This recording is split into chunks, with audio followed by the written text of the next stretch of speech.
Welcome, friend. Before we start, let's take a breath together. Wherever you are right now, let this be a moment to set down whatever's been weighing on you and open your heart to something that might change the way you pray for the rest of your life. Here's a question worth sitting with as we begin. When you pray, do you approach God the way you'd approach a stranger you're not sure will listen? Cautious, uncertain, keeping your requests small just in case? Or do you approach Him the way a child runs toward a parent they trust completely, unafraid to ask for exactly what's on their heart? For many people, prayer has quietly become a hesitant activity. We whisper our requests, soften our language, and unconsciously shrink what we're willing to ask for. Not because we don't believe God can do it, but because somewhere along the way, we absorbed the idea that boldness before God is presumptuous, even disrespectful. We've mistaken humility for timidity. But what if that entire framework is missing something essential? What if the posture we're actually invited into isn't cautious hesitation, but confident boldness? Not because of anything we've done to earn it, but because of what's already been done on our behalf. Over the next 30 minutes, we're going to explore why prayer doesn't have to be timid. We'll look at what it means to be made completely whole, not gradually improving, but already complete. We'll consider the significance of having a perfect mediator representing us. And we'll talk about what it practically looks like to pray with the kind of boldness that doesn't apologize for asking big. This isn't about manipulating God into giving us what we want. It's about understanding, finally, why we've been invited to approach Him without fear in the first place. Let's begin. Part 1. Complete, not constantly improving. Let's start by examining a belief that quietly shapes how so many people pray, the assumption that our standing before God is a work in progress, something that improves gradually as we get better at following Him, and diminishes when we fail. This belief feels intuitive because it mirrors how almost everything else in life works. Skills improve with practice, relationships deepen with consistent effort. Trust is built slowly and lost quickly. So naturally, many people assume their relationship with God follows the same pattern, that on a good week, filled with discipline and obedience, they're in a stronger position to approach Him boldly, and on a difficult week, filled with mistakes and shortcomings, that same boldness feels inappropriate, even arrogant. But this way of thinking, however natural it feels, misunderstands something foundational. The completeness being described in this teaching isn't the result of an ongoing improvement project. It's not a status you're slowly working your way toward through consistent effort. It's already finished, a done deal, established once, sufficient permanently. Think about the weight of that claim for a moment. It means you're standing before God on your best day, and you're standing before God on your worst day are, in this specific sense, identical. Not because your behavior doesn't matter, or because obedience isn't valuable. It absolutely is. But your ability to approach God boldly was never actually tied to your performance in the first place. It was tied to something already accomplished, something outside of your daily fluctuations of discipline and failure. This distinction changes everything about how prayer feels. If your access to God rises and falls with your behavior, prayer becomes an anxious activity, constantly recalibrating how confident you're allowed to feel based on how well you think you've been doing lately. You approach some days with boldness and other days practically apologizing for showing up at all. That's an exhausting way to relate to anyone, let alone the one you're depending on most. But if your completeness is already settled, not something you're building toward, but something already given, prayer becomes something entirely different. It becomes consistent, stable, unaffected by the ups and downs of your daily performance. You don't need to first assess whether you've been good enough this week before deciding how boldly you're allowed to ask. The invitation to approach with confidence was never conditional on that in the first place. This doesn't mean growth doesn't matter, or that daily choices carry no weight. It simply means the foundation for your boldness in prayer isn't your own track record. It's something else entirely, something we're about to look at more closely. Let me offer a picture that might make this easier to hold on to. Imagine two people applying for the same opportunity. One spends the entire process anxiously revising their submission, terrified that one flaw will disqualify them. The other has already been told, in advance, that their application was accepted, not based on merit they had to prove, but based on a decision already made on their behalf. Which of these two people walks into the room with more confidence? Not because one is more talented, but because one is still trying to earn something the other has already been given. This is closer to the actual position you're in. So many people pray like the first applicant, nervously trying to prove, through their tone or their spiritual performance that week, that they deserve to be heard. But the invitation extended to you isn't an application under review. It's closer to an acceptance already granted, and prayer becomes the natural response of someone who already knows where they stand, not a performance designed to secure a verdict still pending. Consider, too, how this plays out in ordinary moments of failure. Say you lose your temper with someone you love, say something you regret, and then, later that same day, you need to bring a request before God. If your access were tied to your daily performance, that moment would feel disqualifying, as though the failure had temporarily suspended your standing to ask for anything. But if completeness has already been settled, that failure, while real and worth addressing, doesn't revoke your access. You don't need to wait until you've proven yourself trustworthy again before approaching with confidence. The invitation was never suspended in the first place. This is worth sitting with, because so much unnecessary distance in prayer comes from an unspoken, often unconscious belief that we need to clean ourselves up before we're welcome. But cleaning up was never the entry requirement. It's not the price of admission. It's something that happens naturally, over time, as a result of drawing close, not a prerequisite you have to satisfy before you're allowed to draw close in the first place. But Part 2, a perfect representative. Now let's turn to the reason this completeness is possible in the first place. The idea of having someone who represents you perfectly before God. Think about what it means, in any context, to have a good representative. If you were facing a complicated legal situation, you wouldn't want just any representative. You'd want someone knowledgeable, someone who understood every detail of your case, someone whose credibility and standing gave your situation real weight. A good representative doesn't just relay your message, they carry your case forward with authority you don't personally have. This is the picture being described here, not an intermediary who occasionally checks in on your behalf, but a permanent, perfect representative whose qualifications are flawless, whose understanding of your weaknesses is complete, and whose access to the one you're trying to reach is entirely secure. Unlike human representatives who are themselves flawed and limited, this representative has no disqualifying weaknesses of his own. Every requirement has already been perfectly met. Why does this matter so much for how we pray?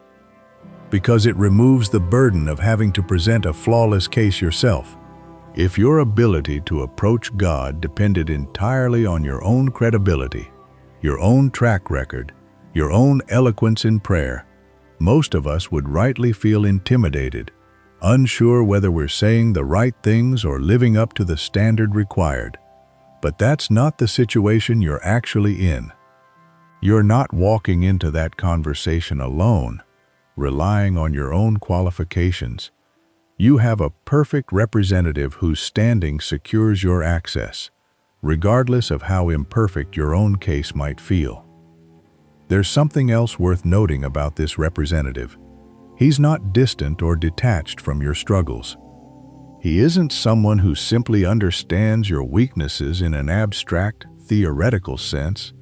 He has genuinely experienced the full weight of human limitation, temptation, and hardship, which means he isn't approaching your requests with cold, clinical distance. He understands firsthand what it feels like to be tired, tempted, pressured, and afraid.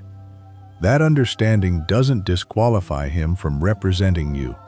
It makes him a compassionate advocate, someone who brings genuine empathy into how he represents your case. This changes the emotional experience of prayer entirely. Instead of imagining a distant, unmoved authority weighing your requests with indifference, you can picture someone who deeply understands what you're going through, actively representing your case with both authority and compassion. That's a completely different picture than the anxious, uncertain posture so many people unconsciously bring into prayer. So when you pray, you're not relying on your own eloquence, your own worthiness, or your own perfect track record. You're relying on the standing of your representative, someone whose qualifications are beyond question and whose compassion for your situation is genuine and complete. It might help to think about this in more everyday terms. Imagine you're facing a serious medical situation, and a friend who happens to be a specialist in exactly that field offers to personally walk the case through with the top doctors on your behalf. You wouldn't hesitate to accept that offer, and you wouldn't feel embarrassed about the seriousness of your situation, because you trust their expertise more than your own ability to navigate it. You'd hand over the details freely, trusting their competence to carry it forward. That's something close to what's being offered in prayer. You're not required to present a polished, articulate case on your own. You're not expected to have the theological vocabulary right, or the emotional composure perfect, or the wording eloquent. Your representative doesn't need you to perform well in order to represent you well. He takes what you bring, however stumbling, however raw, however incomplete, and carries it forward with a standing that has nothing to do with how well you expressed it. There's also something worth noting about permanence here. A human representative might have an off day, might grow tired of your case, might eventually move on to other priorities. But this representation is described as continuous, an ongoing, unbroken advocacy that doesn't fluctuate with time, mood, or how many times you've had to bring the same request back again. If you've ever felt embarrassed praying about the same struggle for the 100th time, wondering if you've worn out your welcome, this matters enormously. There's no limit on how many times your case can be brought forward. The representation doesn't grow weary the way human patience does. And consider what it means that this representative has personally walked through suffering, rather than simply observing it from a distance. There's a difference between a counselor who has only studied grief academically and one who has actually lost someone they loved. The second understands something the first can only theorize about. In the same way, when you bring your exhaustion, your fear, your specific temptation into prayer, you're not bringing it to someone who processes it abstractly. You're bringing it to someone who has personally known hunger, exhaustion, rejection, and the ache of unanswered longing, which means your case is being carried forward not just with authority, but with recognition.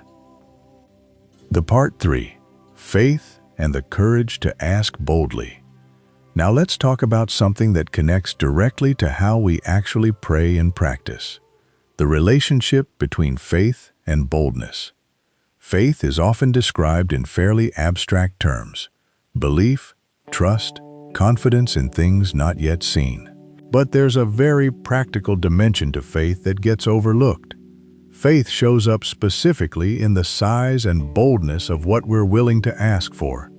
It's remarkably easy to say we trust God in general terms, while quietly keeping our actual requests small, safe, and easily explainable if they don't happen.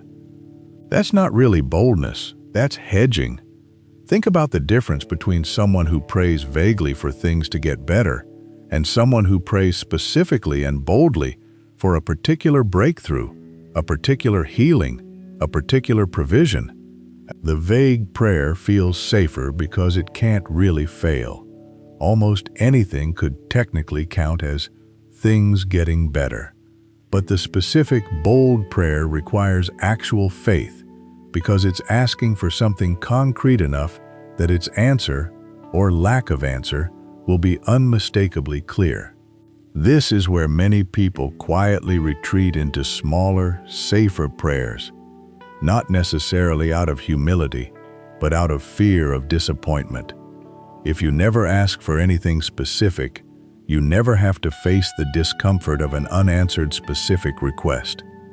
But this kind of self-protection comes at a real cost. It keeps prayer shallow, generic, and disconnected from genuine dependence on God for anything particular in your actual life.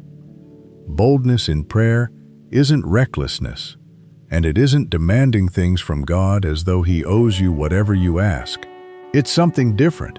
It's approaching Him the way someone approaches a person they trust deeply, specifically, and honestly, without pretending your real needs and desires don't exist.